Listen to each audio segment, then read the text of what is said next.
That's right, Matt. Charlie's definitely.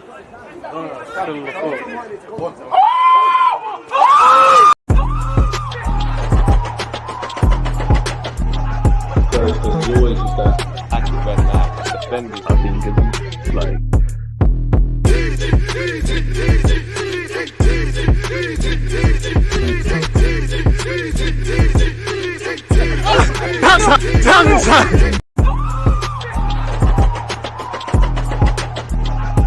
Because you always use that active red light defenders. I think it's like.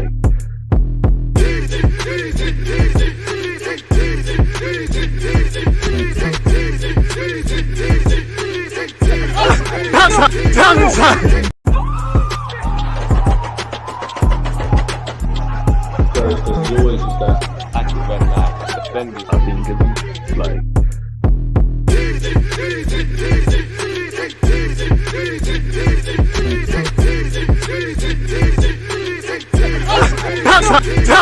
People deluded, I'm back again. Come on, Ian. Man. Come on. Just as the big man Ian Wright just said there, people deluded, I'm back again. First things first, good morning, good afternoon, good evening, and in some cases, good night. Appreciative to you lot tuned in, whether you're on YouTube. Make sure you're liking, you're commenting, you're subscribing, you're turning on your notification bells. And big up you lot on Twitch. Make sure you're subscribing with Amazon Prime. Now, people, obviously, you know, it's Monday, it's a fresh week. Arsenal got 2 games this week. We failed to kick off November in the best way possible. We lost to not only Newcastle United, but West Ham United. And it was terrible. Obviously, the Newcastle game was marred by refereeing decisions. And at this point, I'm exhausted of speaking about refereeing decisions in general and obviously how they've affected Arsenal Football Club in the last 18 months, really. Yes, there's been times we've benefited. There's also been times against Newcastle and in general where we haven't. Fundamentally, we've lost. Personally, I believe the refereeing decision played a big part in the game. But if I'm completely honest with you, I'm more concerned with ultimately we didn't test Pope. Had we have played to our full potential and moved like a team that, although we're 15th for big chances created, you know, we scored 20 plus goals, we got 80 plus last year, you know, we had more than enough on that pitch, regardless of who was or wasn't there, to ultimately test Newcastle's goal a bit better. And had we have done that, maybe we've scored 3 or 4 and we're just, you know, angry at VAR because of what we're angry about already, but a lack of a clean sheet. Ultimately, you know, the Newcastle game, I would say the only positives for me, even if there isn't any positives, I would say we weren't bullied. We gave as good as we got, you know, Arsenal, and I still think we're paying the cost for it with refereeing decisions.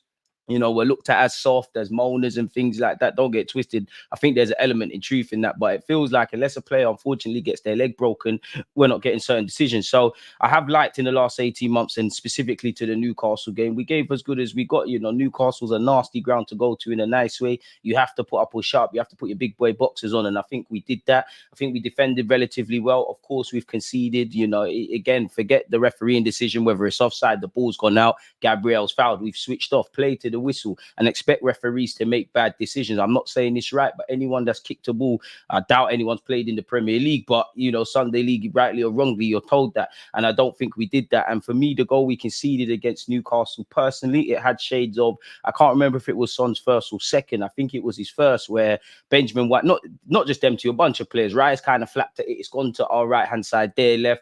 Benjamin White and Saka in particular, and other players have kind of switched off. Madison's found Son. There were shades of that, really, if I'm completely honest. So the only benefit for me really was there was a bit of fight. Ultimately, goals win games. I think we've improved the tenfold off the ball, but on the ball, it does feel a bit scripted. I do think we're struggling to a degree in that teams are giving us less respect, in the sense of, in fact, more respect really, in that, you know, obviously look at last season, it kind of, as the games went on, you kind of stop seeing teams allow us a lot of space. You go back to Fulham away, look how much space they gave us.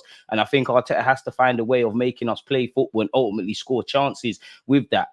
And I do think the play is too predictable, if I'm completely honest with you. But I'll get onto that in a second, people. I'm using this as a bit of my extended therapy session. So, yeah, I welcome all comments, man. Our chance creation has been awful all season anyway. Draw would have been a fair result. I agree. On another day, you know, give or take, I think Newcastle had 2 very good chances. I know Gordon's ultimately scored, but he had a chance where his touch wasn't there. Thank the Lord. And Wilson fired over. Martinelli had an effort of ours. I think it was an entertaining game for the neutral, not in terms of quality on the ball. I do think a draw was a fair result, but there's been times where maybe we shouldn't have got away with it. Games we've deserved to have lost and we didn't. Games we've deserved to draw and we've won. Sometimes you can't run away from the inevitable. You know, goals shouldn't be a problem of Arsenal Football Club, if I'm completely honest with you. They're definitely testing keepers. I think teams are, you know, there's low blocks. They're not allowing space. They're trying to lock up Saka and Martinelli. They're trying to, you know, make our midfield not really bring nothing. You know what we're going to do. We do have elements in our game where Raya and Cole can go long, but that's not really consistent. And I would say it does.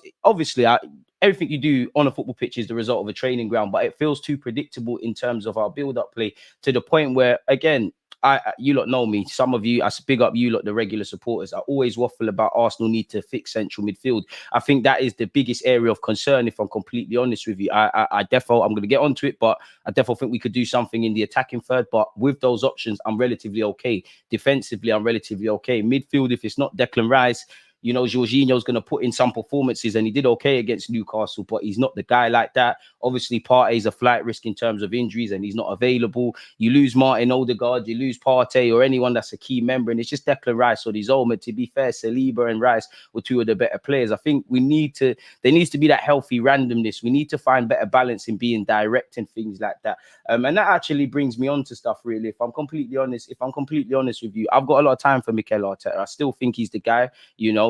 Again, if you've got legitimate question marks over his ability to take Arsenal to where they want to go, of course, I have question marks over him. It's not Arteta, you know, be all and end all. I think he's the man right now. I don't see a need to sack him. I think that causes more harm than good, unless you're bringing me another hipster manager like Xabi Alonso. But that being said, when I praise this guy, I have to be honest, you know, again, I do think our depth has improved, but it's a sideward step because anytime, you know, Zinchenko isn't there, even though Tomiyasu did well, we can't be waffling about our left back.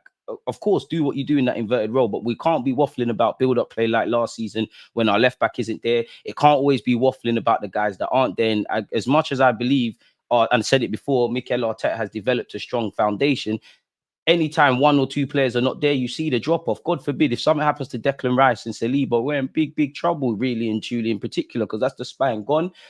You know, I would say, I think Raya at times, you know, obviously there's his name is a hot talking point. He's probably under a lot of pressure. It comes with the territory. And I do think at times fans are a bit unnecessary. I don't think Raya or Ramsdale are 100% convincing, which again is down to Mikel Arteta, but he's looking more and more unsure every game. He didn't have too much to do against Newcastle, but again, you know, the whole defense has gone to sleep and flapped at that chance that led to Newcastle scoring. Havertz, in my opinion, has had his best 2 weeks in his Arsenal career in terms of starting. He's done okay against West Ham and Newcastle. But then again, what am I praising? The bar evidently is on the floor with Havertz. What am I praising? I'm praising a man for tackling.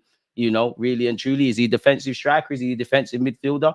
That signing has put up more questions than answers, really, and that gaping hole Granit Xhaka is left, really. You know, I don't think Jorginho, Nketiah or Havertz are bad players. I think they can offer something to the squad, but we're taking squad players and trying to make them regulars and being surprised with, ultimately, there's a couple of games that they'll go through big runs of form, but ultimately they're not the guys to enable us to go to where we need to go. And again, I have to throw that on Arteta. You assembled this squad. Fair enough. I don't know what you tried to do or not do in the summer. I can only comment on what I see as a fan, but everyone could see squad depth is an issue. Everyone could see you were playing a dangerous game. This season now, last season and the season before that, where we lost out to Spurs for top four, they were there. Admittedly, you know, that came towards the end of the season. We've been dealing with injuries since the Premier League season for this year has kicked off, really. Arteta's my guy, but in terms of creating chances, regardless of the fact that we got 80 odd, the fact of we've scored 20 odd goals, I think we're missing a trick. And if I'm honest with you, it's looking spooky. You know, again, teams aren't going to give us as much space. Teams are going to try and lock down our key players. But Saka and Martinelli and even Trossard against West Ham, they're having to drop far too deep to receive the ball. Can't really see what our midfield's bringing to the table. I can see the build-up play, but ultimately we don't look like a team that's going to score goals. I believe we need another winger, and I believe we need a striker. But is it as simple as we say we get a striker and they're going to hit the ground running? Of course, there's a couple of half chances Nketiah maybe could have done better on, but they're literally half chances, people. Is it as white and black as you sign a Vlahovic and Ivan Toney and ultimately we score? I believe yes, I believe no, because I've not seen evidence to. If it was a thing we're creating a billion chances and Havertz and Eddie and all these guys are missing tappings, then I could say, all right, cool, you know what, another striker takes these chances. But we're not creating. The even games we're winning, our shots to shots on target ratio are horrible, if I'm completely honest with you. We look toothless in attack for the large part. We need to cope as I said, with teams giving us less space. I do believe we lack quality in depth, and I mean quality in depth. There are some players that can come in and do all right, but it does feel like we're relying on players, you know, to slice through teams that essentially are blunt knives. It's predictable build-up play, and I don't want to be that guy. And I ain't got a bunch of targets, but when you look at 65 million on Kai Havertz, you know, Maddison might not be playing in the same role at Spurs if he signed for Arsenal, but there's Maddison there. Lavia's been injured, but there was a Lavia there. Mr. Mohamed Kudus over there at West Ham. Szoboszlai looks all right at Liverpool, and I'm sure there's a bunch of others. And then it filters in, regardless of what I feel about Mikel Arteta or any of the individual players, really. I'm not quite sure what the plan, you know, Jorginho wasn't as bad as people make out, but he didn't get to create anything of note. So that's one. If Saka and Martinelli are isolated, if Jorginho for the large part is ineffective, really and truly, if we're praising Kai Havertz for handbags and ultimately you're filling in Odegaard's role, you're not linking attack and defense. Obviously, you know, Gabriel was the trigger press for Newcastle. So if you add all of them pieces to the puzzle and none of these players are able to do what we're doing, then what is the plan in an attacking sense? Or what is the plan to mitigate against when Newcastle have a plan for our plan? That has to go back to Mikel Arteta, which, to be fair, he fronts up to the music. Again, I don't think Kai Havertz was the worst player from Arsenal against Newcastle, but I'm praising him for sparking handbags. I don't see how he attacks, how he connects midfield and attack. What is his best position? And, you know, if he is a left-sided 8, is he top 5, top 10 in the Premier League? If he is a number 10, is he top 5, top 10 in the Premier League? If he is a false 9, is he top 5, top 10 in the Premier League? And I'm not making this a Kai Havertz show. It's just, what are you? How do you make Arsenal better? Yes, you're versatile, but versatile for what? And I guess Mikel Arteta has to make that work because, again, you have to justify spending 65 million, especially as we're now back in the Champions League. We're trying to establish ourselves as you know, coming from first to third place, one of those positions, you need to keep it moving, really. So, yeah, man, I don't think I'm not advocating scapegoating everyone. Everybody has to take responsibility in the same way everyone has to get praised when we do well. But, you know, it just, if none of, especially in an attacking sense, if, as I've just said with several players there, if none of the pieces are working, then surely I have to look at the man who built the machine in Mikel Arteta, really. And for me, the biggest concern with Declan Rice and Saliba, as great as they are, you know, they're two men in an 11-man game, really. How long before you ultimately drop to the level of those around you? Because Declan Rice and Saliba, their quality, and I couldn't tell you a proper bad game they've had this season, but they're human. Everyone's gonna have bad games. When that happens, where are we, really? So yeah, man, really, it's we keep shooting ourselves in the foot, if I'm completely honest with you. And that's the plan, really. We have to thank our blessings that, you know, I think we're in a mixed bag in that it definitely could have been a lot worse. It could have been a lot better. We could have definitely had more points on the board. Where I look at creating against Newcastle, where I look at how we played against Chelsea. I know we turned it around, but if we started better, shot ourselves in the foot against Fulham and Spurs, I'm sure every team would want to say this, but where would we be? And ultimately, you know, I do think because of where we finished last season and where we're at, I've said it before, I think some fans are putting us on a level that we're not. And granted, the table doesn't lie, but it doesn't always tell the truth. We still have that element of making mistakes. These players are still on a learning curve. But if you judge it on fighting for the title, these margins get finer and these things can't happen, really. And when I look at the team, if we're talking about fighting for a title, again, we go all the way and we try fighting things, but I don't think we have enough in midfield. I think we need a striker and a winger. I feel we're too predictable in terms of our in terms of our build-up play. It's almost sad that Saka and Martinelli, you know, can't really have bad games or we don't do anything. And I think there's not enough confirmation over players. You know, Saka is the only one that I would bet my life on is going to get a decent amount of goals purely because he's done it for the last 2 odd years. Odegaard, you know, and Martinelli, I love them. I think they can get it, but I wouldn't be surprised if they get 15 odd goals again. I wouldn't be surprised if they didn't, because last season was their first time doing that. Eddie can chip in, you know, away from home and big games. Yes, he's done well against Chelsea and Man United in the past. There's a certain level. There's not enough answers where you look at City, they were scoring 80, 90 goals without Haaland. Where are they at now? So I think there's a lot of questions. And again, Mikel Arteta and Edu, you know, you lot assembled the squad. We definitely need a midfielder in January. I want a striker, I want a winger, but we're going to live or die by midfield, if I'm honest with you. I don't buy into this notion that I don't think we've hit full gear. I don't think any team has, but I don't buy into this notion that we're intentionally trying not to go full gear. I don't think it makes sense. And respectfully, no one's played Premier League football, but if you genuinely believe players are trying to conserve energy, you know, I think you haven't played the game. It's nonsense. There's been far too many games coming thick and fast, too many emotional games. The Premier League is intense. Why would you save any Why would any player go out there and not give it their maximum? Really, it does not make sense. But I guess that's copenism and whatnot. Really, I think considering the injuries, we did okay. But again, we're shooting ourselves in the foot. If I'm completely honest with you, so yeah, man, is what it is. What are you lot saying in the comments? That's my bit of the therapy session done. Don't get me wrong, man. We were not good enough at all, but then whack decisions played a huge part. They did, because we would have walked away with at least a point, in which if you offered me a point before the Newcastle game, I would have wanted to win, but I would have accepted it. But refereeing, I'm not making no excuses in it, you know, but we can't control the ref. Sometimes we're going to get it, sometimes we don't. I know Arsenal fans were treated a bit harshly, but let's try and control the variables that we can control. You know, it goes back to the Chelsea game, you know, coming out and saying Saliba's one's not a penalty. We should have had one ourselves. The Newcastle game, you know, what we could have done in the Chelsea game is played from minute one how we did towards the end to claw something back. What we could have done against Newcastle, I actually feel the Newcastle game, we missed the crucial bit of football, which is creating and scoring chances. I hardly think Gareth Southgate is going to look at that game and go, rah, you know what, Nick Pope, he might be pushing on Pickford. What did he have to do? He caught a Martinelli shot that was straight at him of significant. I think we had a pen shot. I can't remember if it was Declan Rice, but what did we do?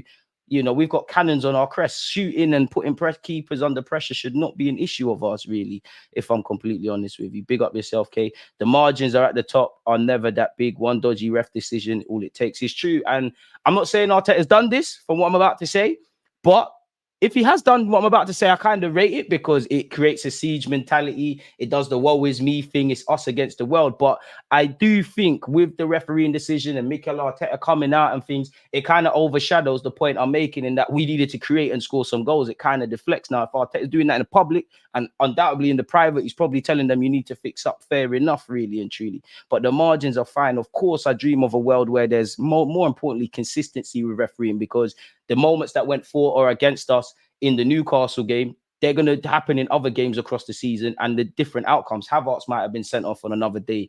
You know, Bruno Gomares might be joining Tonali on a serious match ban, because he had about 7 red cards really in that game and about 20 yellow card offences. You know, the goal is not going to stand, really. So we've seen these things before, really. What I don't care about is apologies and things like that, because half the time the refs have made poor decisions. I still remember Southampton last season. I remember Brentford at our place. You know, there's been a couple of them that have shot us in the foot, but also I felt at those moments in those games, yes, the referee has made a point and we want consistent refereeing and stuff, but have we done enough and played to our maximum? I can't sit here and tell you we have. Our chances created is extremely concerning without Odegaard at top form. It is, but it shouldn't be just one man, really and truly. Our first attacker is Raya. Our first defender is Nketiah or Jesus, really and truly. And again, our whole team last season, we looked like we could score goals from anywhere. I don't know why that is. I don't know what the emphasis this season is versus last season. But yeah, I could have come out the game and said we weren't good enough, but got a point at a hard gaff to travel. Instead, it's overshadowed by that issue. You're right, man. Big up DG. The ref was dodgy, but we didn't create enough. Had Villa won, we would be 5th. That's about right. Our chance creation has been awful all season anyways. A draw would have been a fair result. Raya is another situation I'm worried about, because I just think for a relatively short keeper, his positioning is booky at times. I would say Raya, for me, I like Raya's catching, but it does look a bit shaky sometimes, man. You know, he does have a bit of lapses in concentration. And if I'm harsh, the Newcastle game, he didn't have much to do, but the one time he needed to be switched on. I don't really care about Raya and Ramsdale. I like them both. Whoever wins the battle wins the battle. But you could argue that when that next Alisson comes on the scene, a bit like when Liverpool bought him, we might have to just bin both them keepers and keep it moving, really. I wouldn't, obviously, Arteta, a bit like with Kai Havertz, he's got to justify the Raya signing, really. You know, he's got to play him, really. You brought him in. Yeah, you told us rotating keepers and stuff, but that was your first choice, really. And I can see why Raya's in the team in terms of not greatly better than Ramsdale beyond the point, but you can see what he brings to the table. But end of the day, you know, when we talk about centre backs, we talk about their ball playing ability. Still got to be able to defend. Goalies still have to look convincing, really, and Raya hasn't done that. But like with Havertz, a lot more hope with Raya. I hope that this is just a dark cloud in a sunny Arsenal period, man. I think Saka wants the armband. How can you really make Jorginho captain in the absence of Odegaard? Just look at the effort Saka put in matches and was given. I mean, Jorginho, to be fair to him, he's been there, done it, wore the T-shirt for club and country, really, and he's got a wealth of experience. He's clearly a valued member. I'm not really concerned about Jorginho wearing the captain's band, really. Everyone should be a captain. You look at the many Man United teams that won the Prem, the couple of Arsenal teams that have won the Prem, the Chelsea sides, the City sides. Yeah, man might be wearing the armband. Smash the like button, people. But that's just for vanity. Yeah, go talk to the ref. The ref calls back all the captains. Everybody should be a captain, and there should be several. I do believe there's several leaders in that Arsenal team. That's why I'm a bit harsher on Kai Havertz, because I've said it before. Whatever you think about Havertz, I was looking at him in the same vein as when Jesus and Zinchenko and, in a way, Declan Rice signed for the club. Forget ability. You lot have a wealth of experience. You're relatively young in terms of this project. You might not, you've got experiences of someone that's 30 odd years of age, and you're in your mid to early 20s. I'm looking at you to be a boss, really. With Havertz, I would say as well, it just looks like you're scared to make mistakes. Like, at least with Mesut Ozil, and I don't buy these Mesut Ozil comparisons at all, because I do think Ozil ran a lot more than he's given credit for, but Havertz actually gets stuck in and things like that. But at least you might catch Ozil lose the ball in the middle of the park or play a stray pass. Havertz, I don't see anything. Are you too scared, or have you got it in your locker? I don't ever want mistakes. But if you don't make mistakes in life, how do you get better?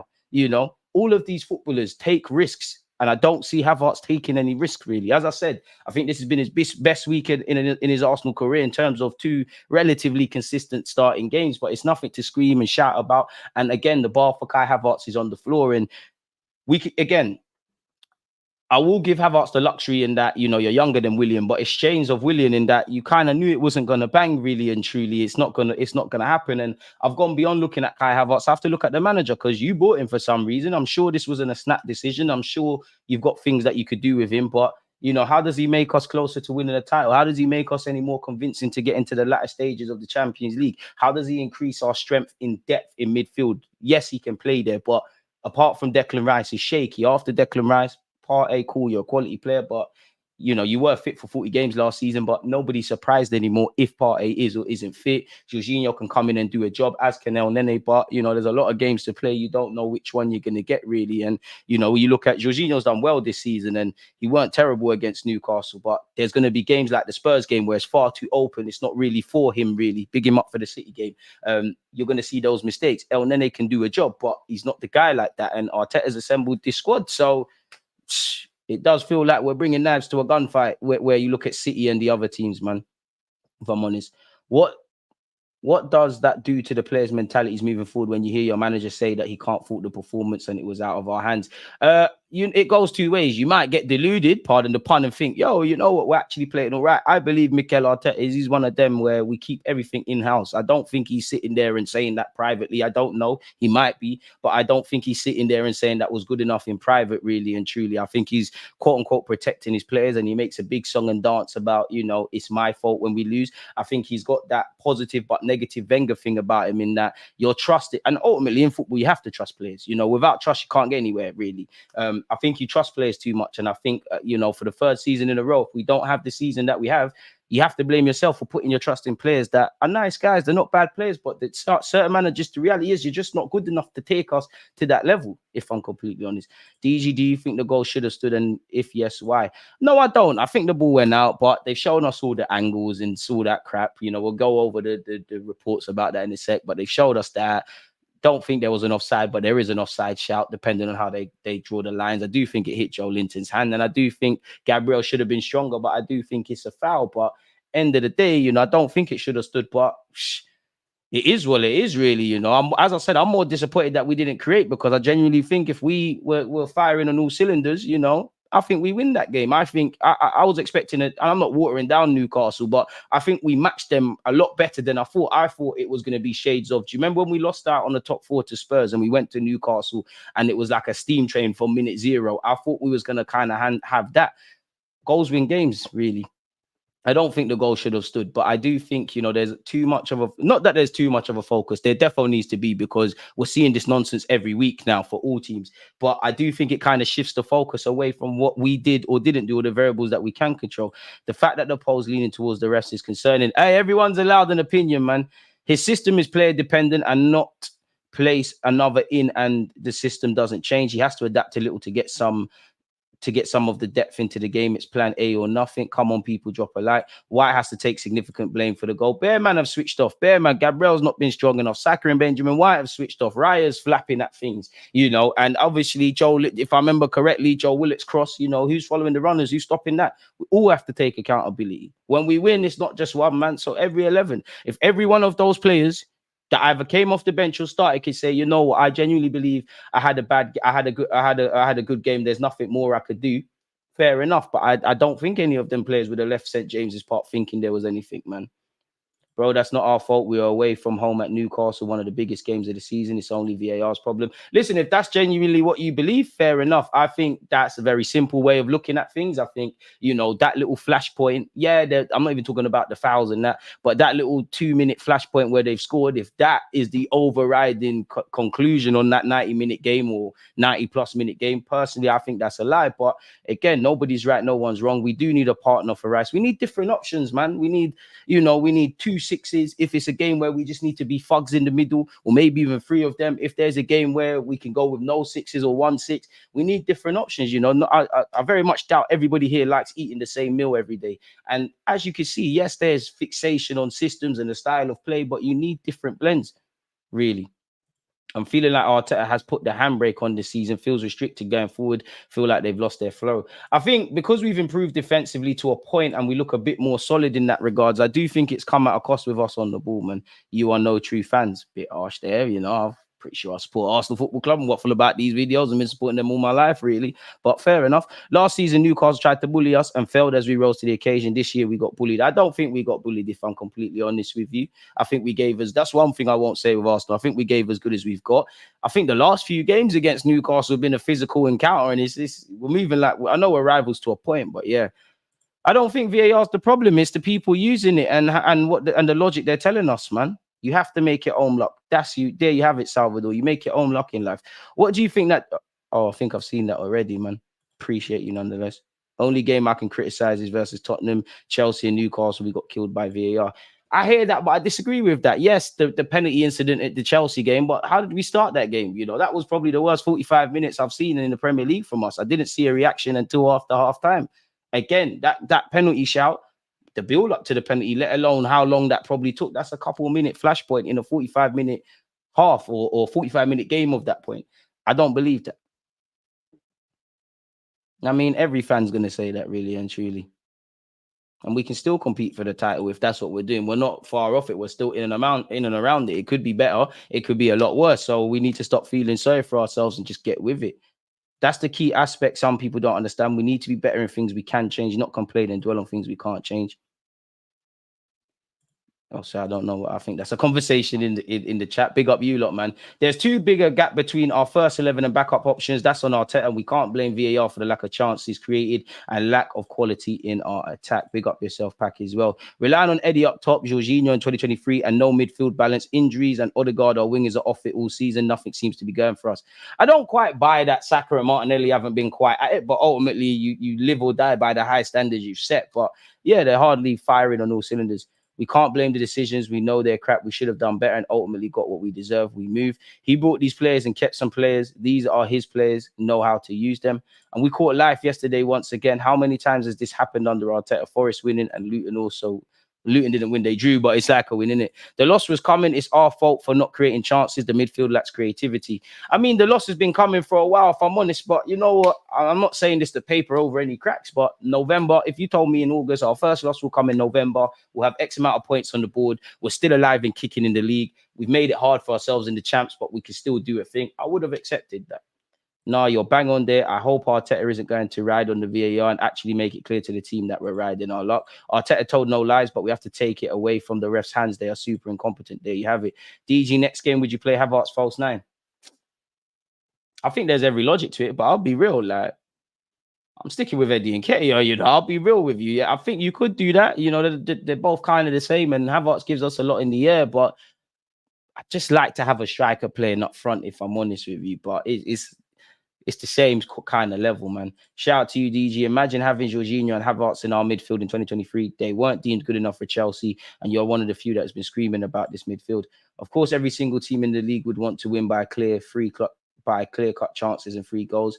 But just like the game against City, these games happen and stupid officiating takes it away. It does, but against City, we competed. We created a chance and we took it. We didn't take our chances or create enough. Yes, the referee is a point, but I feel it's lazy, really. What is the function of any captain? To be a leader and be a hallmark of the football team, really. What do you make of Curtis Jones links? Just rumours, but I said it before at this point. If we're not signing the top players in their position, it's just backwards and sideways movements. I don't think he's a talismanic figure that's going to take our midfield up several gears, but I'm having Curtis Jones, man. Not gonna lie, Havertz did well against Newcastle, in my opinion, because when he played in Odegaard's position, he did what Odegaard does as being the first player to pressure. I mean, I hear that, but I'm not gonna praise a midfielder for tackling and getting stuck in. I'm not gonna praise you for leading in the press. These are things that any midfielder could do, and I'm not even trying to draw out Havertz. But if we're praising a midfielder for getting stuck in, then the casting net for signing players is massively wide, really. Havertz will never make it at Arsenal. We don't even know his actual position. Arteta's got to make it happen, or sign the next man and find some role for Havertz. Whether Havertz is going to be a super sub, a regular, he's got to make it work. You spent 65 million British pounds. Lord knows in some of your countries what currency that is. Wasn't great from Havertz, but he looked alive. The only good thing from this game is we know he's physical and can run with intensity, so he has been underperforming badly. I do think Havertz isn't anything to write our home about, but I do think a lot of it comes down to confidence. Been saying it for a while. Could it just be time to push Zinchenko into that 8 role full time, at least until we get one in January? I think there's evidence to suggest such, but I don't think Arteta is convinced with his defensive aspects and him off the ball in the middle of the park, really. DG, did you hear what Carragher said about our gaffer? No, I didn't. And to be honest with you, I don't care what Jamie Carragher or Gary Neville say, because they're very hypocritical when it comes to their clubs. Even clubs that are not theirs, they'll say one thing this week and then the next thing next week. And to be honest with you, you know, obviously these lot have all done interviews together. They're all probably in WhatsApp groups together. They all see each other in the same social circles. We all know in life, if you control the media or the news outlets, you control the narrative. You know, if they say enough things enough times, you know, what happens there? You know, there's very different language when other managers come out with VAR. Now Mikel Arteta, rightly or wrongly, is public enemy number one, to the point where, despite the fact that, and this is how I know social media fans are stupid, because people are saying, oh, you didn't care when it happened to Liverpool. Did you read or hear what Arteta said? He was very critical on how Liverpool got shagged against Spurs. But it's not going to stop, man, really. When you look at, you know, all levels of every football club, you've got, in theory, the best players from all over the world, the best managers, best physio dons, best facilities, best everything, you know, in all the roles. You've got mediocre refereeing. With the money in this game, and as I always say, I don't like to refer to football as an entertainment package or as a business, but from a business point of view or an entertainment business point of view, you know, if you've got all of these things and you've got mediocre refs, incompetent decisions, inconsistencies, really and truly, with the money in football at all aspects, is that by coincidence? Yes, I believe on one hand it is. You know, it's very much an English thing to not import foreign refs and people that can implement things better. Or, you know, I'm not watching every league every week, and I'm sure there's controversies everywhere, but it seems like the Premier League has more week in, week out or game to game than others. Really, I don't know. It's surely not a coincidence, though. You know, surely this is where we're at. Bruno's hands were all over the place. Crazy how he only gets away with a yellow. Bro, he delivered defensive masterclass. VAR is the greatest tool for match fixing ever. I dare you to come up with a tool better. It's Alex Ferguson and referees in his back pocket, probably be one. Zinchenko's skill set fits centre mid role better than anyone else in our squad. Disagree there. Put him in midfield and let him play without having to cover the wings from left back. But if you're a centre mid, a bit like Xhaka, you're still gonna, you know, whether you're on the right or the left, you're gonna have to drift out there to link up with Benjamin White and Saka, and you're gonna have to help them defend. So there's no getting away with it. But we are down to our bare bones. You know, we're probably an injury away from maybe having to explore the Benjamin Whites, the Kirill, who spent a year in Italy playing centre mid, and Zinchenko in there. We're clearly down to our bare bones, and you're praying that El Nene finds some significant fitness, because we're gonna need him. I think Declan Rice can say he played his best game. Dude looks worth double what we paid. Declan Rice and Saliba, you did your thing. DG, doing a watch along for the battle of the second best team in London. Of course I am, man. Again, I think I'm live from 7:45 because 8 p.m. kickoff. There's a link. Do me a favor and smash the like button. Watch alongs all week, man. We're watching Spurs Chelsea today. I'm sure it's Dortmund, Newcastle tomorrow, and also PSG AC Milan. Obviously, Wednesday we're watching Arsenal Sevilla. Left back and right wing cover is needed. Yeah, I do think I would love another multifunctional kind of defender, a bit like Tomiyasu and Timber, that can fill in a couple of roles if you could bring that. I actually think there's a role for Zinchenko to play within the squad, but I think we need to kind of move up. We kind of need to do what City did with Zinchenko, in that you're a valued member of the squad. You can come in games and do well, but you're not the man kind of thing. I think you look at how City won the treble. Yes, it's Pep Guardiola, but a lot of it comes down to having Stones, Akanji, Kyle Walker, Ake. I'm missing out, you know, Diaz and my man through the middle. People that are strong 1v1. When you look at Timber, that was the most exciting thing for me, seeing Timber this season. Of course, no one can predict injuries in that And he can also make mistakes. Him and Tomiyasu are stronger 1v1 defensively. Of course, Zinchenko could say, I can do more than you lot can do in the final third. And there'll be a game for that. Ultimately, different ingredients for different meals. If meals were game weeks. All the games with bad VAR were coupled with bad performances. Arteta is taking the heat off the players, as he should. As long as internally you're letting them know they're not levels, man. Saw a stat from last season where we had 5 players creating 20+ chances at some point last season, almost teared up. Again, there you have it. So we probably need to get back to basics. But I think, we was a breath of fresh air initially in the Premier League last year. No one expected what we're doing. As the season went on, you started to see low blocks, doubling up against Saka, locking down Zinchenko. And now that's been intensified this season. Logically, if you know Arsenal's dangers and stuff, and they've earned the right of being one of the best teams in the Premier League so far, why are you going to give them bare space? Why are you going to play to their strengths? It would be silly to do that. It's like us playing towards City strengths, which we didn't do. So we need to find a way to cope with that, really.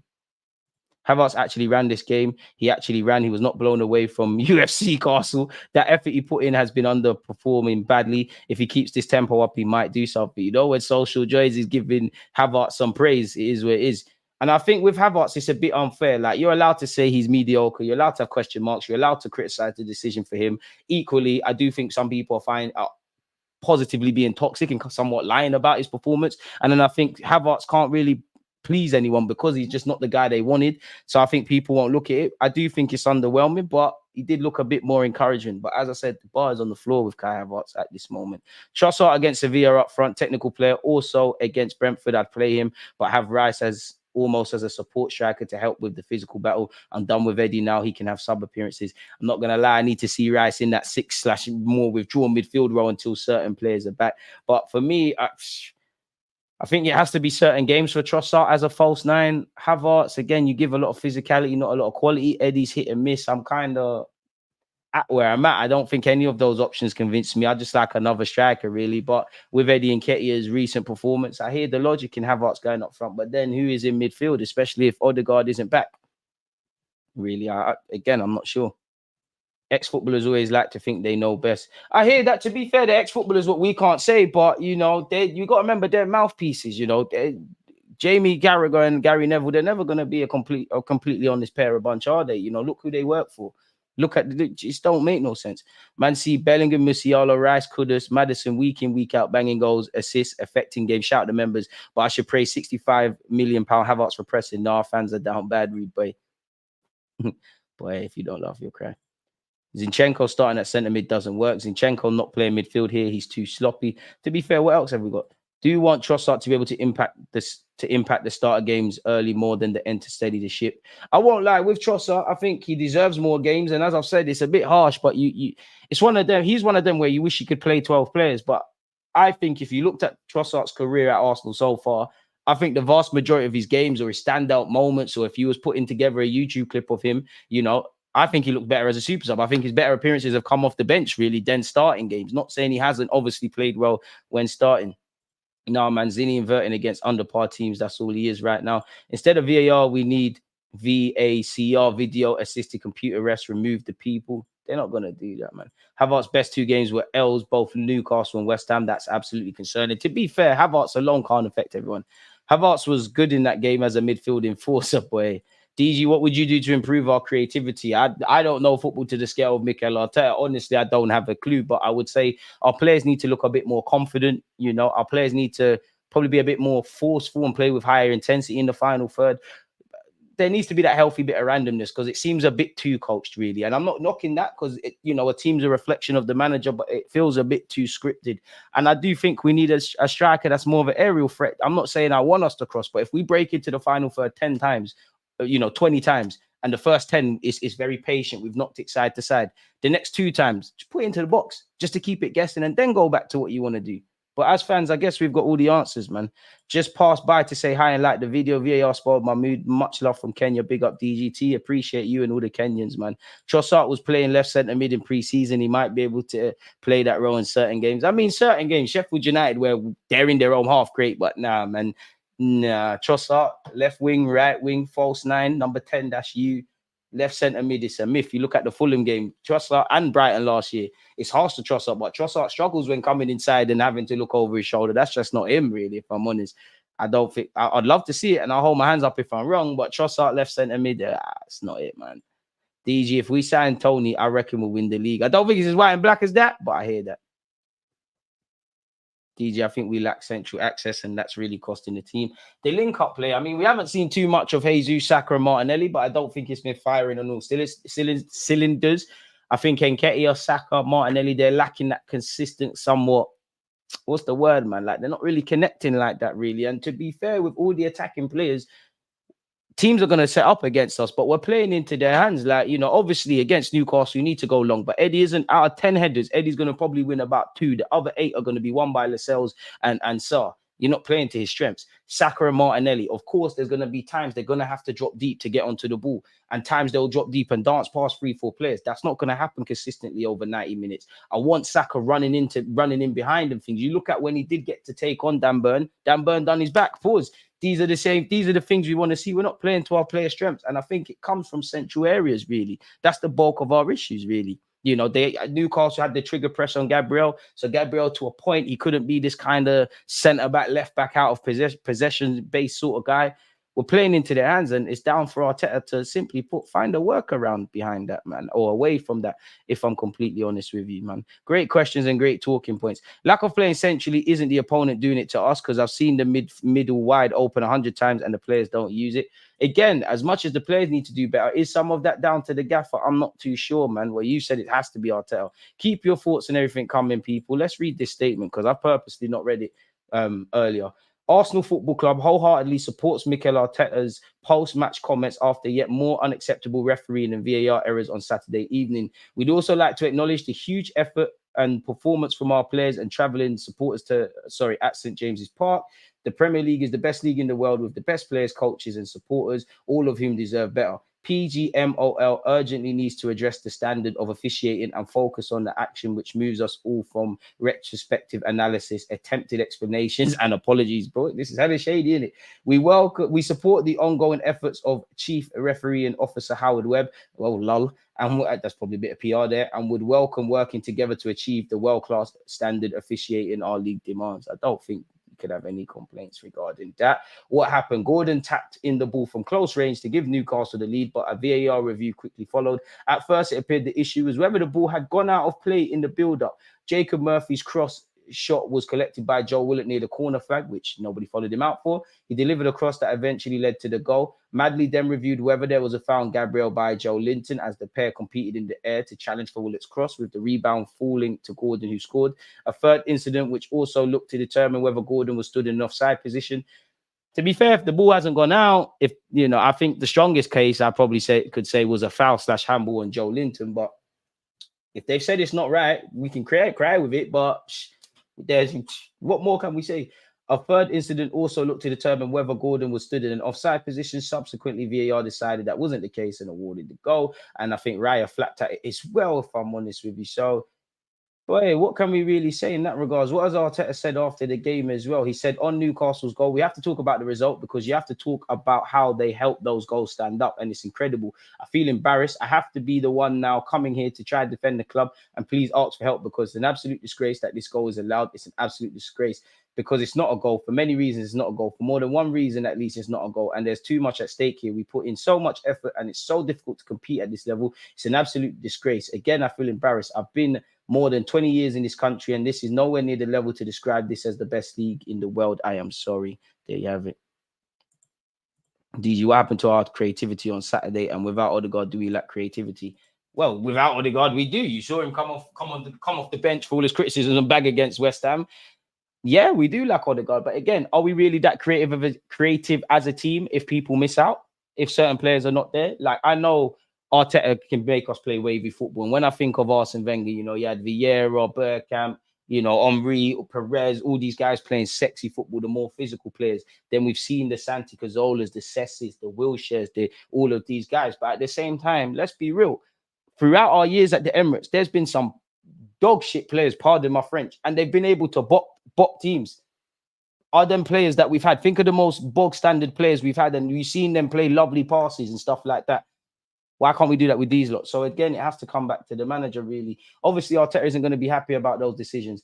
On the fact the goal was checked for 3 potential infringements, that makes it even worse. It makes it even worse. It makes it even worse. You just need to see one image. That's what you need. You have any doubt, you look at the second, and if this is a goal, okay, that's fine. I don't care. Honestly, I don't care what they say. It's the outcome. It's too late. Whatever they say, it's too late. I don't want to be in the hands of people.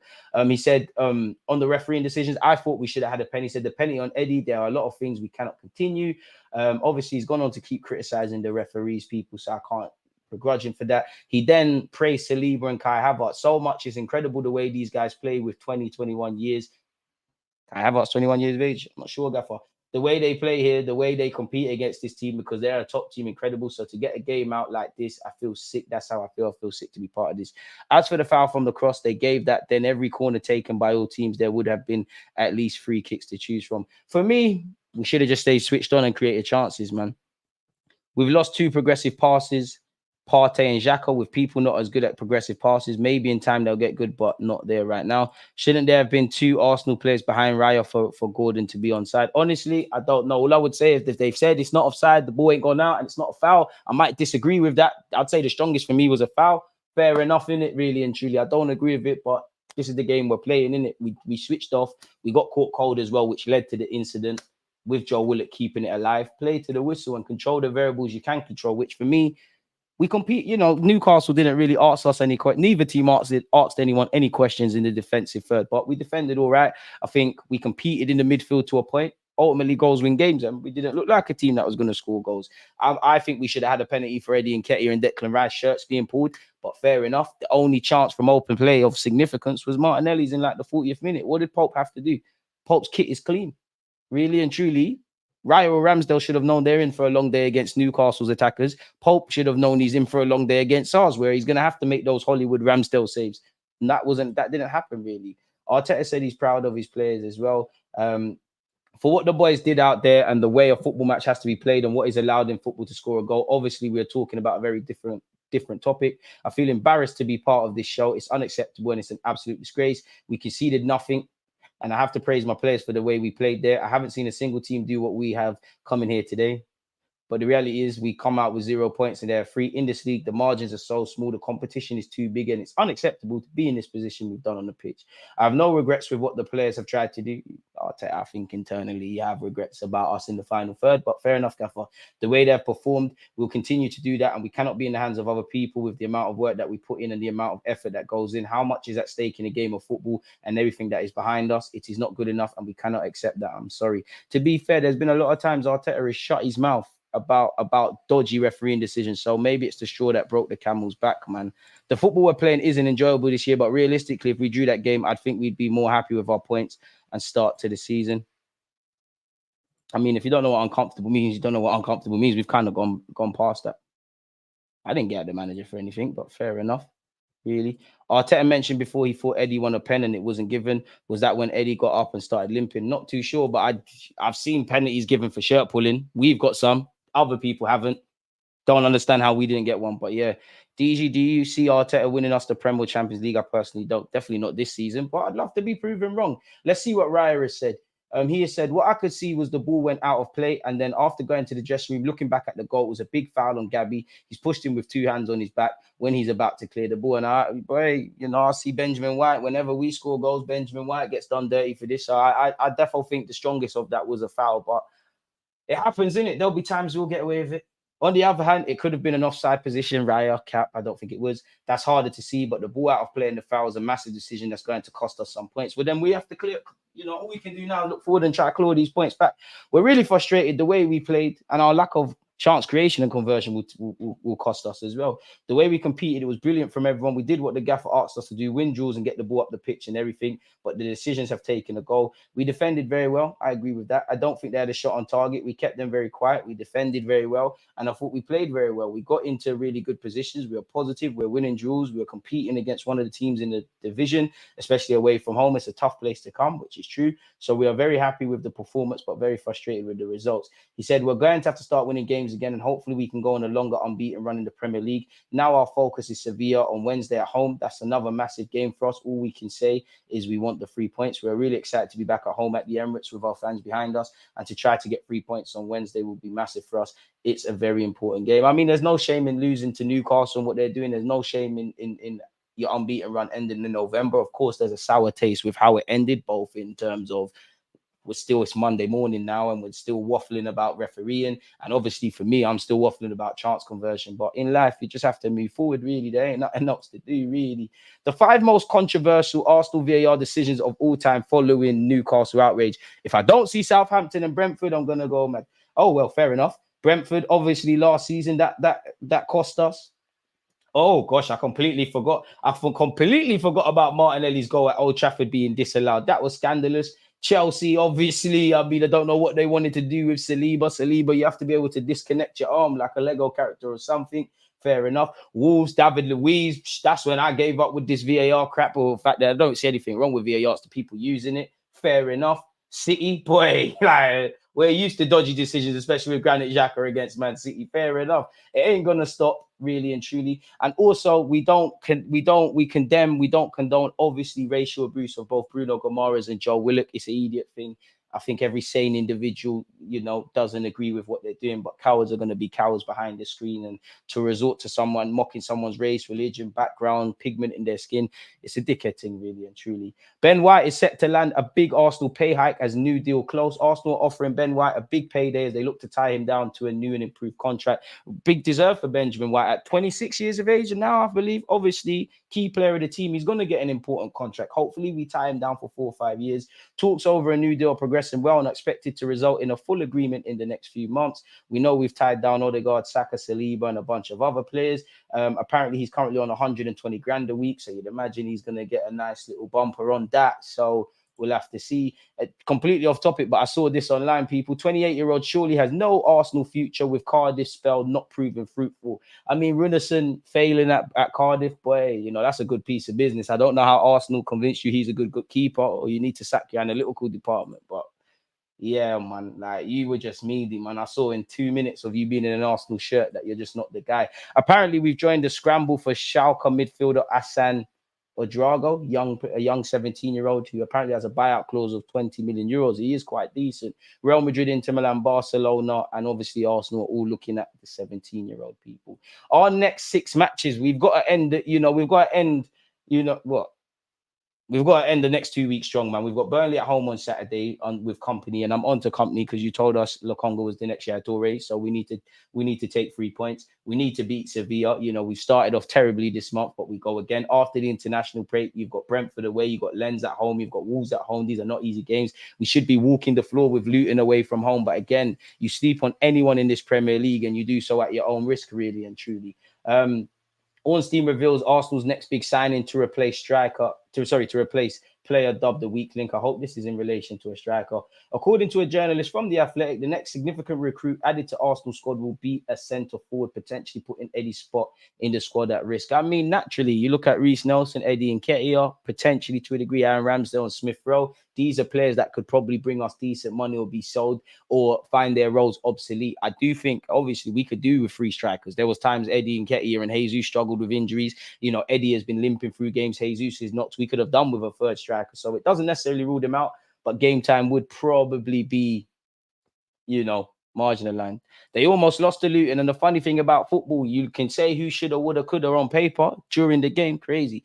Wolves at home is easy. The only team in the league that PGMOL hates more than Arsenal. Spare a thought for Gary O'Neill, but I wouldn't say Wolves at home is easy. Yes, it makes it easy. With no Pedro Neto on the form he's in, but sleep on any team at your risk. You look at big up Fulham, but I'm sorry, I watch Fulham all the time.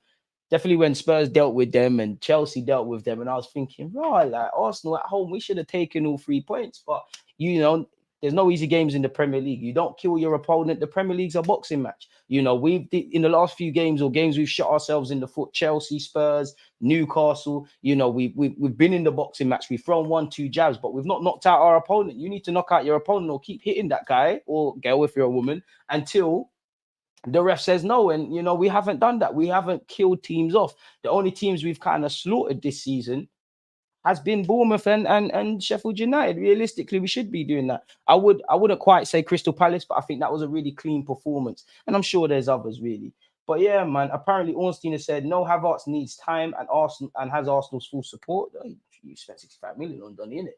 When they next make a significant recruit, I reckon that'll be a striker, but it will depend on all the normal factors like money, availability, existing options, injuries, and more. Well, existing options, availability, injuries. These are three key points really that we've been seeing. He said there was no plan to sign a striker last summer, and I was expecting an ideal world for Arsenal. That would have been the stance for January 2, with the focus being on next summer. Let's see if that changes. I don't know of it doing so yet, people.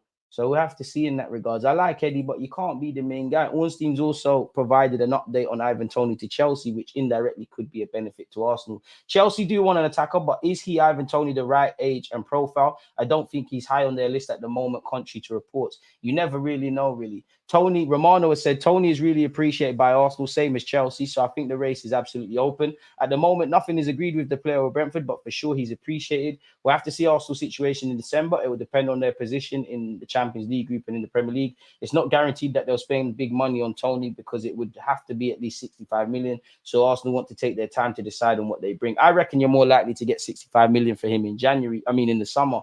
And I think a striker is a priority, but if Arsenal said, I can bring you a winger, I can bring you a striker, I can bring you a centre mid, I'm only bringing one, I think they're all of equal importance. But for me personally, centre mid, because that's the biggest knock on, and I know we'll ultimately fall short with the options we have, but centre mid is Declan Rice versus the world. Big up Jorginho, El Nene, Odegaard, Vieira, Smith Rowe, Kai Havertz even, they've all got a role to play, but Declan Rice is the only one I love believing Odegaard, but pure centre mid options, Rice is the only one I believe in, and he hasn't had a terrible game yet, but he has to be given that luxury. He's human.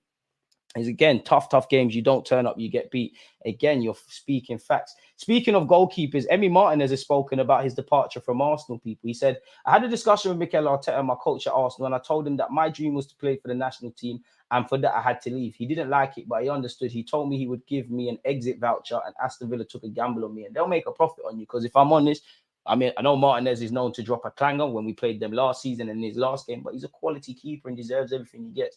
Aston Villa took a gamble on me. Thanks to this club, I was able to achieve my goal. And this year we are playing in the European Cup for the first time in 13 years. It's a win-win. And then he said, it's my dream, my driving force. Although I have to admit that when I was in Spain at 24 and I wasn't playing, there was a moment when I thought my chance was over. And then I considered returning to play in Argentina Independiente. I didn't know what to do. I was in a bottomless pit and I didn't know how to get out. Then I saw the light. And when I came out, I knew I was going to get there and that I was going to take off. Big him up. He also signed a new deal. Big up Martin, as it shows that in life, even when you can't see light at the end of the tunnel, you must keep going. Real Madrid will chase Bayern Munich's Jamal Musiala if they're unable to sign Kylian Mbappe from PSG. I mean, he would be lovely at Arsenal, innit? But the dream is free. The hustle is sold separately. I'm waiting on when we're going to get linked with Calvin Phillips because we bought a couple of players from City. The man can't stay fit. And apparently, every day he's linked with a new club. He has been linked with Arsenal, currently linked with Spurs and Juventus. And while I might believe in him or not, he is a central midfielder and he could be available on a cut price. We have been linked with Ollie Watkins, but is it safe to rule out Ollie Watkins' links? He's set to become a highest earner or top earner at Aston Villa after signing a new 150k a week contract in October, people. So, yeah, man, that probably rules that one out. Is there anything else with Arsenal? We need to get in the race for Florian Wirtz, in my opinion. That would be lit. If I'm completely honest with you, we've always spoken about Benjamin White getting a new deal. I can't imagine there's anything else there. Should I type in Arsenal on Google and see if there's any other things? Lie to me. Tell me Jude Bellingham wants to leave Real Madrid at the end of the season and he dreams of playing with Declan Rice under Mikel Arteta. Come on, man. Tchouameni signed in January. We all know these things are not happening. Not really. Kyrill's still linked with Aston Villa. We've covered that. Chiesa has been linked with both Arsenal and Man United, but we've seen them links there several times. Big up Martinez. He went after what he wanted. If the loan on Wright isn't triggered, it'll be the strangest thing Arteta has done. Would it happen for no reason in the title challenging season, dismantling the momentum, being unbeaten with Ramsdale? To be brutally honest, I think it's a permanent transfer in all but name. I don't know Arsenal's finances, but I think we were just trying to be a bit creative with our accounting. And I think Raya is an Arsenal player because he made clear that he wasn't going to sign a new deal at Brentford. He wanted to leave. You've gone on loan to Arsenal. We've got a buy option. You've signed a new deal at Brentford to protect them. So I think it is already a permanent deal. But if it's a loan and not an obligation to buy, then boy, you know, on one hand, if Raya isn't convincing and stuff like that, we can keep it moving, man. Chelsea just buy players to keep them away from other clubs. At least Man City play buys they buy. Chelsea just pay 100 million and bench them or send them to the 21s. I'd prioritize a midfielder right now. Making a joke, maybe Anthony Taylor will make his return game then, boy. And we did see Liverpool almost lose to Luton. Cardiff have actually been very good this year. They're meant to go down this season after nearly going down last season. Obviously, going into the season with a transfer embargo still in place, but they're pushing for the playoff places. Big up Cardiff then. That's the biggest masterclass I've seen. If Renderson's in your club and you're challenging for that. And that's the thing with next summer, like, we still got a clear bare man off the ranks. Like, obviously, I would keep Tierney. I think they could have definitely at Newcastle, Tierney might have helped us, or West Ham in the cup. But Tierney, cool. Arteta don't want to rock with you no more. He's contracted until 2026. As much as, like Partey, Tierney was fit by his own standards last season. I rate Tierney, but why was there no offers? Well, to our knowledge, permanent offers. Why was it only loans? So that's something we have to deal with. Obviously, Lokonga and Tavares, unless a miracle happens, their days are kind of numbered. You know, with the less Ramsdale plays football, there might be. My hot take is I think Ramsdale signs for Newcastle in the summer. Smith Rowe, again, we hear that the club like him, but in terms of bringing in a decent transfer fee, he could be someone to move on. Partey, I think there's every reason to keep him until next season. This time next year, he should still be at the club. But there might be an avenue to replace him, to find a younger model and shed his wages off the wage bill with the amount of recruits. You know, Declan Rice has come in for decent money, justified his price tag, but he's not on little boy wages. Havertz isn't doing what he needs to do, but he's not on silly wages. Benjamin White's talks of signing a new deal. Odegaard, Saliba, Saka, all these men have signed a new deal. So it'd be very interesting. Eddie signed a new deal. I think Eddie and Nelson, they've shown they can be good squad players, but naturally their days may be numbered if we bring in certain recruits and things like that. And I'm not saying to sell Trossard, but I'm looking at Trossard's one closely because I do wonder how long Trossard will be here, you know. And I think Trossard's future indirectly depends on who else we bring in, younger models. And I do think, you know, I look at someone like Koza Dewberry in the youth academy. Let's take time with him, but that could be someone that might take Nelson's place if he moves on, or we say we sell him, or someone that could take Trossard's place, even though I'm not saying get rid of Trossard. Hoping we get promoted. Who are you supporting? Are you Cardiff fan, boss? Bob. Is Ramsey actually playing games at Cardiff? I don't have a clue. I see him score the other week for Cardiff. Pick him up. I can't lie, this game has eaten me up the more it's gone on. What do you think's going on with Saka? There was a time he got the ball and cut into his left. Last season, Saka would have smashed it with his right foot. I think I don't think Saka's playing bad. Ultimately, he's being killed by the high standards he set. I don't think the man's fully fit. And as great as he is under Starboy, you know, he's not the finished article. Like, we have to give players healthy scope to not be amazing, really, and have people that can pick up the pieces, if I'm completely honest with you. And I feel whether it's Trossard, Nelson, who can't really play, Saka, Nelson, Jesus when he played out wide, any wide man that's played at Arsenal, I don't think you're getting to take on your fullback enough. I think you're having to drop deep. It goes back to what I was saying, that I want a striker, but if we sign a striker that's got a proven pedigree, is he guaranteed to score goals here? Because on one hand, yeah, bro, you look at the players that will be playing behind you, you know, and Arsenal, we got cannons on our crest. We play lovely football, but to a point, you would think a striker would love it here. But whether it's been Eddie, Jesus, someone as a false nine, or that new striker, we're not creating enough. There's no service. Yes, Eddie he's been poor in the last two games, but let's be honest, he hasn't really had any clear-cut chances. The half chances he's had, he's not done well enough, and maybe a new striker would have taken those chances, but we're not providing our strikers with a million chances a game. I know he's not a striker, but you look at Salah, you look at Kane, you look at Haaland, they get provided with a bunch of service, really.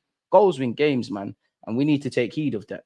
Need Smith Rowe to stay healthy and be the backup for Odegaard if Havertz is needed up top. You know what? It's a bitter pill to swallow for Smith Rowe, because I think with the injuries, this was kind of your chance, really. Like, again, I don't know if Havertz would have started. I probably would have, but you could argue that, you know, it could have been Jorginho, Declan Rice, and Smith Rowe in the 10. And is Smith Rowe a more creative player than Havertz? I don't care about the stats. I believe so. Like, I think he's more likely to make those third man runs, to drive with the ball. His link up play seems a bit better. He's got more gears to his game. He can be patient, or he can be, you know, there's a bit more of a spring in his step. Haven't really seen that with Havertz. Big up DJ in the chat, not going to lie, I'm still vexed. I think I'm at that stage of acceptance, man. We just go on, man. You know, the past brings regret, the future brings uncertainty. There's no time like the present. What can we do in the present to get to where we need to go in the future? Word to Arsene Wenger. So, yeah, man. Used to have a season ticket, but haven't been much recently. from Cardiff, so always got to go back the local, but Arsenal always comes first. I never knew that, but big up you, man. Big up you, man. Never been Wales, so big up you, man. Big up you lot in total, man, because I would say win, lose, or draw, appreciative of you lot on my channel, because I see you lot from all over the world. I've seen Indonesia, Finland, Poland, bare different lands, and don't feel left out if I haven't said your country, Kenya. You know, isn't it funny how regardless of what we look like and where we're from and what time zone we're operating, we're all coming together through the love of Arsenal or for football, because I know a lot of people just like to hear me talk about football. They're not necessarily Arsenal fans. Eddie doesn't trouble centre-backs and his movement stinks, so he can't really cross balls in behind. When I say service, clear-cut chances, and to be fair with you, I just don't think Eddie's consistent at it, because I do think there's been times, I look at the Man United game, I look at Romero last season, I think there's times Eddie's done a thing. I just think Eddie's a purple patch striker. He will bag against the crap teams respectfully. He can show he can do a job, he can come off the bench, but Arsenal, we do this thing where players that are squad players or on the peripheral, we try and make them regulars. And there's a reason Eddie ain't backed away from home like that. There's a reason Zinchenko had great moments at City, but he weren't the go-to man. If I'm harsh, there's a reason Gabriel Jesus, he was a lovely player and he's lovely to have in the squad, but there's a reason he weren't the main guy like that. There's a reason Kai Havertz, boy, you know, Chelsea bit your hand off for 65 million. There's a reason for these things. But the thing is, we've got too many players that are hot and cold. Like, you know, Eddie will give you 3-4 get. Like, to be honest, it sounds mad. And I know the last few weeks have kind of thingies, but Eddie's been probably one of our best players this season. If I'm honest, he started the season well. He's done all right. He's had 2 really meaty games now. But this tells me everything. Like, we can't be relying on it. We're bringing knives to gunfights, really. Eddie and Ketty will give you 4 or 5 great games, and I like him. But if we're fighting for a title and we need that higher level, it's not going to happen. In the same way, whether I agree with it or not. Arteta, you said Ramsdale might not be able to be the guy to go to where we need to go. You said that with Tierney. You know, we've seen that with several players that have gone really. Aubameyang, different thingies. I need to see the same harshness. But again, what else have we got? It was at the City game, but VAR changed the game result. Hear that? Do you think we made a mistake selling Balogun? Yes and no. I think Balogun, we needed to sell someone. I think the club was always going to sell Balogun because he was one of the few players in the summer that was probably going to bring in something of significant value. I think it's been made clear to Balogun for a while now that he's not in Arteta's plans. I think minutes would have been scarce, even though with injuries they would have been there. I think if there was genuinely some proper encouragement that Balogun would get a chance, I think the man would be here. It is easy to say we made a mistake. And on one hand, we ain't got a striker that we would have liked. Maybe Balogun could have done better, but at the same time, if Balogun, there's no guarantee that Balogun would have been doing what he did in the French league for Arsenal Football Club. And had he have played, I don't think the club could have won, because had he have played and excelled, great. Had he have not, we would have sat here and said we should have bit their arms off. And I'm not trying to belittle Balogun because he's doing quite well again in France. And last season he done well, but 9 of his goals were penalties. And I'm not knocking penalties. You still need to be able to step up and take them, really. But yeah, man. I'm not vexed at the result. It was a BSVAR call. We never cowered in the game. My issue is 11 corners in the game, and I didn't see their goalie doing saves. Our corner conversion / threat rate is poor. And we're actually one of the best teams from goals from set pieces. But I'm with socials. I'm like, obviously, I don't want to lose. But fair enough. If you're going to lose, you lost to Newcastle, crazy circumstances. My anger is more with the inconsistencies with the ref. My real anger is, for me, is, as he said there, what saves did Pope make? You know, and if a Newcastle fan was to make Pope season highlights, yeah, up until this point, there ain't going to be nothing from Arsenal. If we are truly a serious club, there are some players I'm looking at that shouldn't be in the squad next season. The only reliable bench options we've had is Trossard, Tommy, and Vieira. But the thing is Vieira, to be fair, Vieira's come off the bench and done his thing. But Tomiyasu, he can start / come and help close out games. Trossard, super sub. Can I extend that to Fabio Vieira? I'm with you. I believe that, but it's now time to see players stand up to be counted, man. And I think, you know, Vieira, Eddie, Jorginho, these kind of men, they do all right for 4 or 5 games. They'll come in and look really good. They'll come off the bench and do really well. But how much man in this squad can we rely on for 38 games? For me, Declan Rice is one of them. I don't care about their form or whatever. Martinelli and Saka are some of them. Saliba is one of them. Gabriel, to a point, is one of them. You know, Tomiyasu can make mistakes, but he's one of them. Benjamin White, I know you didn't have the best of games. You're one of them. And there's probably a couple of other Partey when fit, which how often do you say that? You're one of them. That's what, maybe 7 names out of 11, you know, out of an 11 starting 11 and a 20-odd man squad. And I'm not trying to belittle players. I like Nelson. I like Eddie. There's not a player I don't really like in that squad. I like Kiwior as well. I'm not even. Kiwior is really irrelevant to it, really. He stood up at St. James's Park last year.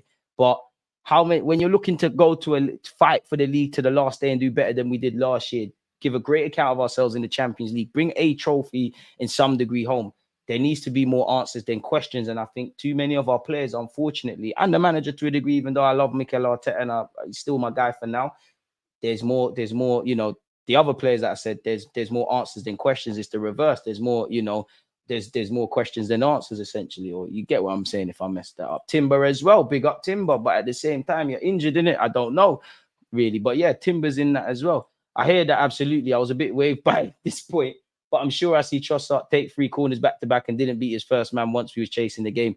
If there's anything I demand a bit better of Saka and Martinelli, and I can't really say Trossard, but I've said this before, I think there needs to be more consistency with your quality of delivery in corners, really. And I did like the approach to corners because I did think we put it in the box a couple times. Obviously, Newcastle are more of a physical team than us. We're going to play it short and that. I hope Smith Rowe can find form, but just when it looked like he was getting to the groove of things, unfortunately, he's got a knee injury in it. So that kind of sets you back, really and truly. It's like you've got into, let's just say you start going gym now. You're going gym, you know, you got injured. You're now able to go back in the gym. You've been there for a couple of months now. You're starting to get stronger. You're getting a bit more fluid. You're seeing the results. And then bang, you fractured your finger. You're back to square one, essentially, man. Would like to see Jorginho, Rice, Jorginho, Vieira midfield if Odegaard isn't back. We need chance creation, and it won't work if he squeezes Havertz into the 10 again. But I don't think it's just necessarily isolated to Kai Havertz, though. Like, it don't really matter who's out there. You know, there's even been games where we've tucked teams in, and I'm like, raw, what's going on there? 9 times out of 10, it's been the second half we blitz teams. You know, forgive me if I'm wrong. Slightly, I might be wrong. But the Sheffield United game, like, we should have put 4 or 5 past them in the first half. I don't know what happened in the second. So, yeah, man. Anyone can take a set piece. Surprise, we haven't seen Eddie on any. Bit harsh, really and truly. But yeah, man. With that being said, though, people, I don't want to keep rambling and wasting you lot's time. I think we've covered everything. As usual, it's been a fantastic stream. Again, in terms of other content, I will be playing Football Manager with you guys at some point this afternoon. Just before this, we will be watching the Scum versus the Ops. It's Spurs against Chelsea. We'll be doing a watch along for that. I'll be live 15 minutes before half time. Obviously, tomorrow we're watching, well, they're probably the Ops now as well, but we're watching Newcastle against Dortmund. I think that kicks off at 5:45. What else have we got? We're also going to watch AC Milan versus Paris Saint-Germain. You would have seen the links filtering through at this moment in time. And obviously, people, on Wednesday, smash the like button and turn on your notifications. We're watching Sevilla against Arsenal. So content. And I haven't made a thumbnail at this point, but on Saturday, you know, we're going to watch the Burnley game. So yeah, you lot, big up the silent listeners. Big up you lot for commenting. Anyone who's hit the like button, subscribed, whether on YouTube and Twitch, it's appreciative to talk football, man. Winning and losing and drawing, we don't know what will happen, but it's incredible to be able to share these highs and lows with you lot, people. Let's hope we can end November definitely better than when we started. So yeah, man, smash the like button, leave a comment after, watch on the rerun if you haven't watched it. Take care, stay blessed, peace.